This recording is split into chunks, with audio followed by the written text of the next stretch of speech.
The next session is titled Sports Burnishing, an opportunity for new India. And it's all about how sport can be used as a fuel that can make brand India burn brighter in all its glory. And we have a very special panel of guests lined up for this session, ladies and gentlemen. Please put your hands together for Pulela Gopichand, former All England champion and national badminton coach.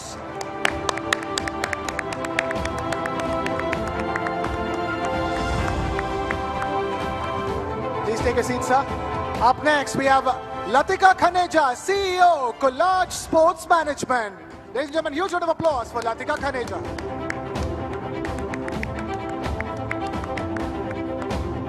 All right, next up, we have with us Pierre Norbert, CCO, Bundesliga. Ladies and gentlemen, huge round of applause for Pierre Norbert. Guten Tag, Pierre. Please take the stage. And finally, we have Markus Kretschmer, former CEO, FK Austria Vienna, requesting him to please take the stage. Thank you so much to all of you for being here with us, and this session is going to be moderated by business strategist and marketing veteran Mr. Lloyd Matthias and TV9 Networks Shweta Kothari. If we could request both of them to take the floor, please.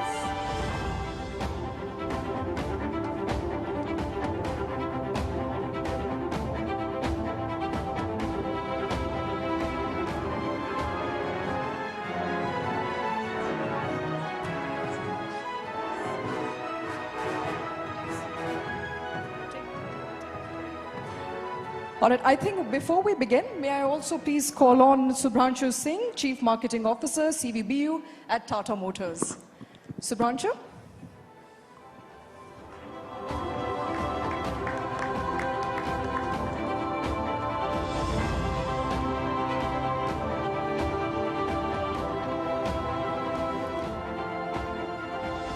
Thank you very much. Ladies and gentlemen, absolute pleasure to be here. But before I kick off on what is in the session, I am a storyteller. I'm a journalist. So I'm going to begin with a story. There's a boy I know about 300 kilometers from here who wanted to be a footballer. He decided that at the age of 16, he will move out because the city that he is in does not possibly offer a turf or sporting professionals who will help him achieve his dreams. He comes from a middle-class family. So he moves to the next best possible place, which is Chandigarh. From Chandigarh, he gets trained. Now, it takes money, of course, to be trained. If you want to be a footballer in India, you know that there's not enough coaching facilities available, and he gets that right kind of coaching and the right kind of turf in Chandigarh. At this time, he's trained. He's told he has potential. So then he decides to go to Bengaluru. Bengaluru is where he starts his sort of professional football training as well as his journey. Now, it's already been 3 years in the process. He's now 21 years old. A lot of people are telling him that his time is over. A lot of others are telling him, don't listen to them. Your story is still unending. It's unfinished. It's not written off just as yet. Now, this is a story of a typical new India, where parents are not scared to send their children away because they believe sports has a future. At the same time, this is also a story of an audacious young person who is willing to put off his studies because he understands that his home city does not offer him that kind of facility, and move out of his comfort zone to different cities at a very young, tender age of 16 years old. Now, this happens to be my brother, and I'm very fortunate to be sitting here. But this, as I said, is also a story of every other young Indian family, as well as a person who has willingness to do something, perhaps is not able to do so in absence of enough facilities, even though he has potential. As I said, his story is still unfinished, so we don't know. He may just be a professional footballer. But as we kickstart this session, the first big question I believe we have in front of us is that we want sports to have a, to be synonymous to brand India. I want to come to you, Lloyd, and since you're my co-panelist, and I think maybe you can take it off to other panelists here, how close are we to achieving that dream of India going beyond cricket and also building an image of a sporting nation? Okay, thank you, Shweta. And I think we've got a great set of panel who should be answering this. But if I could just say one thing, I think the last decade truly has seen Indian sport come of age. As many people would say, for a long time we were a one-trick pony, right? Cricket was Indian sport. I think clearly what we've seen in the last decade is the coming of age of many other sports. Of course, athletics with Neerav Chopra was a big turning point, but across chess, across badminton, across the whole range of sports, I think today India has become a major force. And I think that has been one significant achievement. And clearly just given the size of the growing Indian economy, I think you could say we're punching below our weight. I think that's slowly correcting itself. And I hope through the course of this session, we'll actually be able to probe deeper into this aspect. I think no better than Pullela to answer that question. Pullela, do you still think we are punching below our weight? Do you think we are getting there just as yet? We heard Sports Minister just before the session, and he talked about how India has had a pivotal journey in sports in the last decade. And I believe a lot of you agree that there have been significant changes. Would you agree with that? Well, I think the last 10 years have been phenomenal in Indian sport. I think the way the growth has been is enormous. The inspiration has been fantastic. No time before has the Prime Minister of the country spoken about sports so much. No time before has a prime news channel kicked off with sport as one of its major events. So I think we are looking at sport as a primary news making, as a primary decision making, people taking up sport. And I think I'll get back to your brother's story in that one bit, because what has happened is this huge inspiration, and also what the sports minister spoke about, Khelo India and all of that, has made kids in the country aspire, parents in the country think that this dream is possible. And they have taken up sport very, very rigorously. What is also happening is that kids, players are taking up sport, leaving education. Your brother left it at 16, so he at least has some leeway. But for some, it's happening at 9. And that is a big case of concern, wherein we have, because at the end of the day, sport has only a very thin margin of people.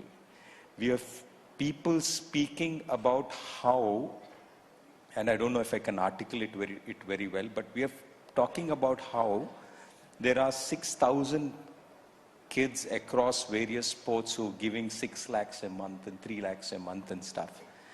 But in reality, what happens to the 5,600 people who don't make it? Where are they going for their jobs? Are they skilled enough for their next journey? I think this is a big case of concern for me, who has seen the entire ecosystem of sport. For me, I think if you fail at 21, and if you have the education and the skill set, like I really loved when Barun said, I will pick people who have played sport. But what happens if that guy doesn't have any education at all? And this is a cause of concern. So at 30, if you're a world champion, you have another 30 years to live, and you don't have the skill sets for the next set of your life, what happens to you? So these are more of the concerns, because we have grown too fast as a country in sport. We are still pushing forward in big force, and that is amazing. On that side of the story, I'm super excited, and it should continue. But I think we need to look at the entire ecosystem, because all it takes is one generation of failed sports person to show that the society, to show to the society, or the society will see it and say, there's no use playing sport. So you don't want that to happen. So great to know that things are changing, and thank you for sharing that candidly, Gopi. I want to go across to Latika, and I know Latika from a different era, the late 90s, when I headed marketing at Pepsi, and we used to go to Latika because she managed a whole bunch of Super A cricketers. Virendra Sehwag, I remember a long conversation with her. And then somewhere in the mid-2000s or 2005 thereabouts, she got into other sports. You had, I think, signed on Abhinav Bindra and then subsequently other sports. So Latika, is it really changing when it comes to support to other sports? Or are we still predominantly a one-sport nation? Well, fortunately, nothing ever happened to the primary sport. It only grew in size, stature.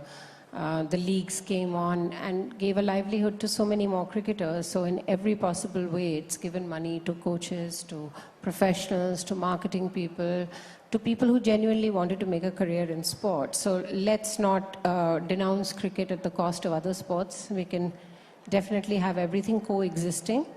And in the 2 odd decades that I have been involved in this, definitely other sports have come a very, very long way. So I don't think we can say that other sports do not get their recognition. They definitely do.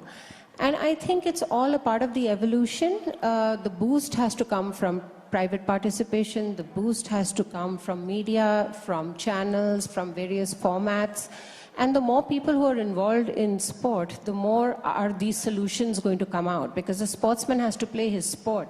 For everyone else to figure out how to make a livelihood for them, that is the job of marketing, of business. And I think everyone needs to redirect their energies, and examples of that would be the ISL League, the Pro Kabaddi tournament, the various other tournaments that have come up in the country, because we are a huge population and any amount of entertainment is never going to be enough. So we need to work on that. Absolutely. Pia, thank you for coming to India. My pleasure. Well, I think as a country which is known for its cricketing fanfare and the currency that it has, the biggest sporting currency that it has, and it has continued to bank on it for a very long time, is cricket. We want to change that image. We want to go beyond cricket, and we are moving those strides. I mean, we've discussed all of that, and we will continue to. But as far as football is concerned, as you have been associated with one of the biggest football leagues in the world, how do we build an ecosystem where we can help nurture talent from the very grassroots level? So first and foremost, thanks for having me, and really impressed by this event. It's a great experience. And secondly, we should maybe touch base on your brother's career path for the future. Coming back to your question, how to build an ecosystem. Frankly, having tried to dig a bit deeper into the current situation of India's sports and your youth development system, I think let's say the foundation and the idea is exactly right. Looking at the idea of the Kilo India system, this is exactly what makes, I think, European sports successful.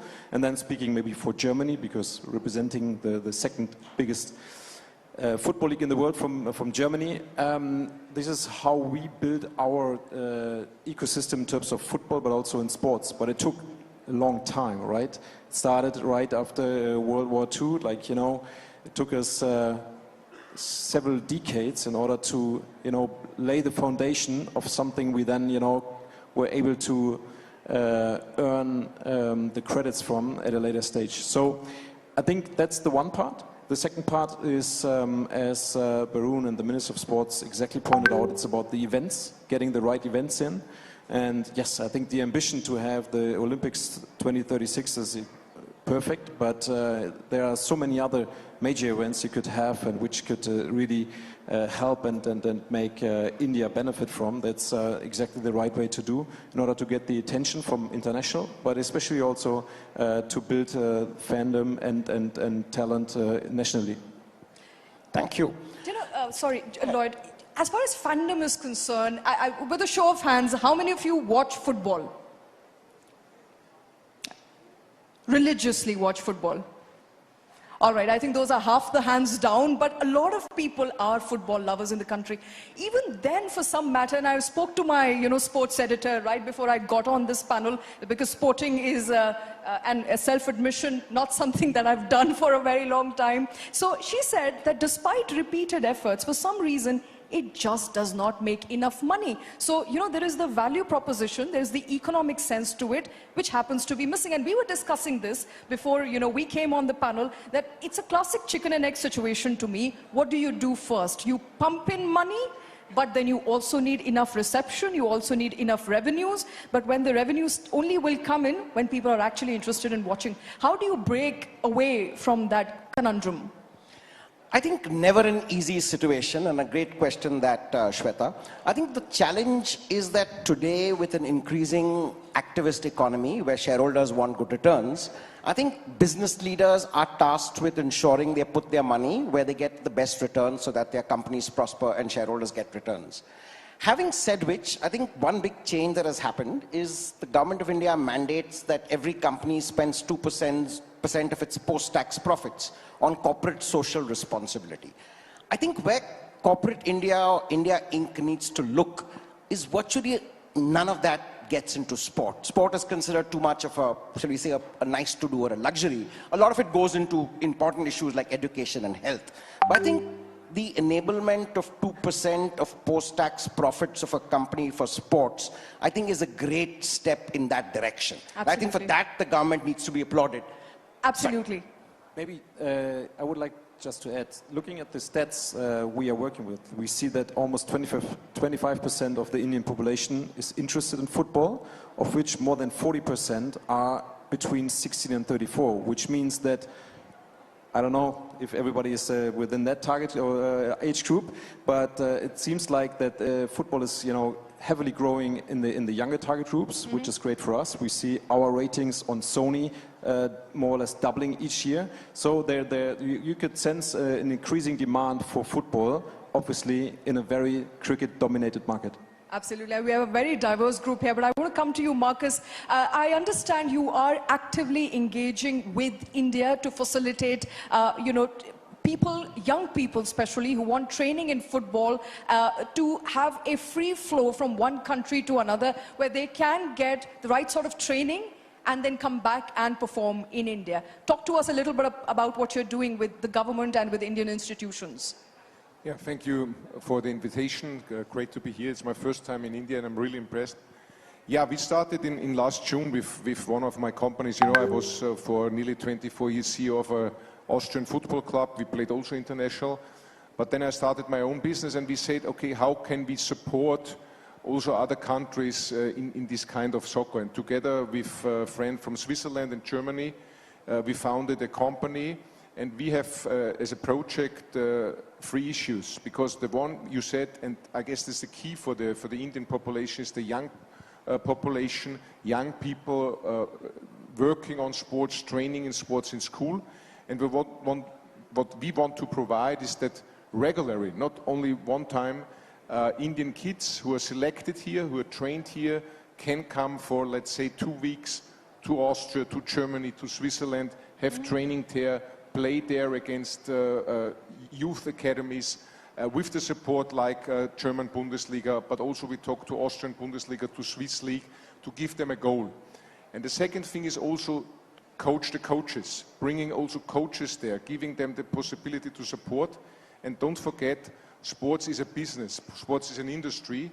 So we also created programs, for example, for young doctors, for young lawyers from India who wants to work in sports. And I guess the know-how we have, especially in this region, Germany, Austria, Switzerland, within the last years with hosting the FIFA and UEFA, for example, in Switzerland, is a big possibility for young Indians, for young management people also to come there. Not only the children who want to play soccer, but also young students to come to Europe and also in the other direction. Very important.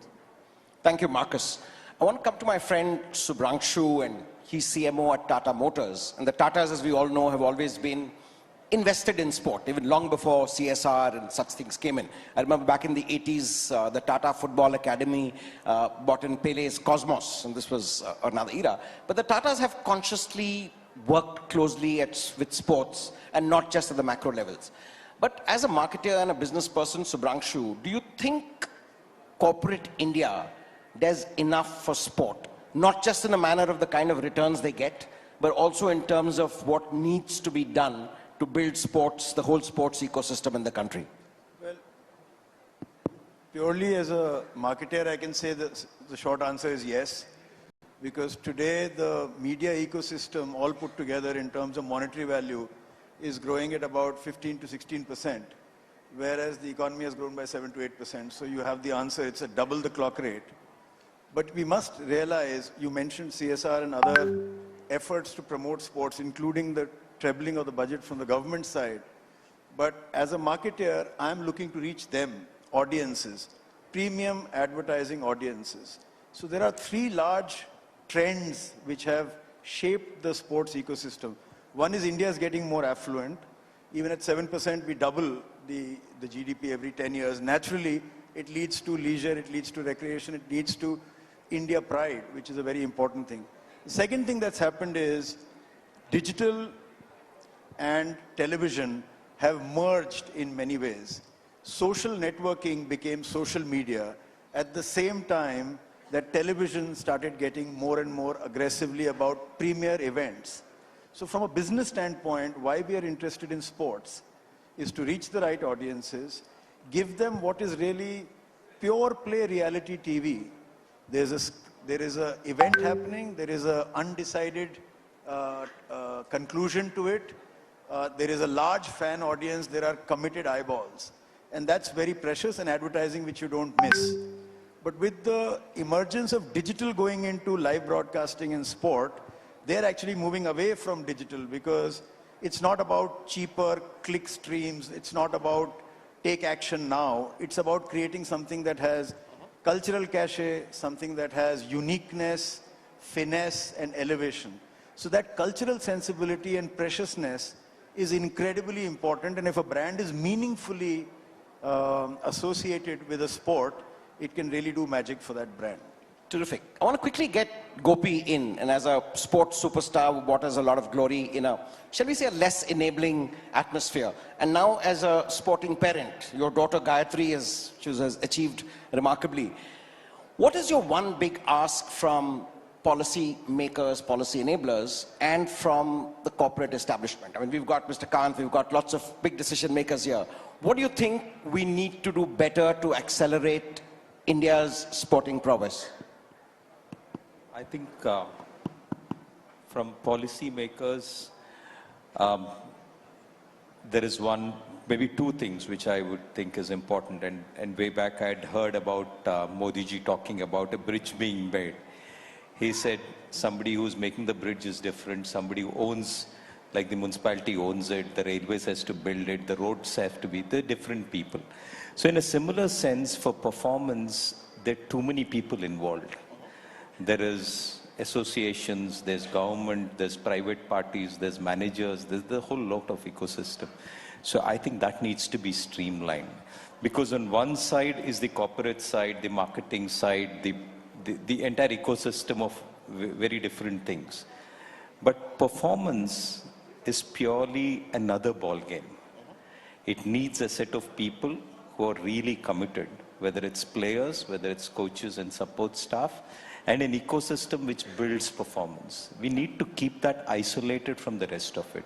So I would really look at policy and say, boss, get this done for us. Okay. The second thing for me which would be important is that what happens to, because there are thousands and thousands of people who are taking up sport. A very small percentage of them are successful. What happens to the huge number which we don't make it? How are we going to ensure that their lives are secure? So this would be also something which I would want to really look at sports policy. And one legislation which I would really love to see is government telling that we are not under bureaucrats.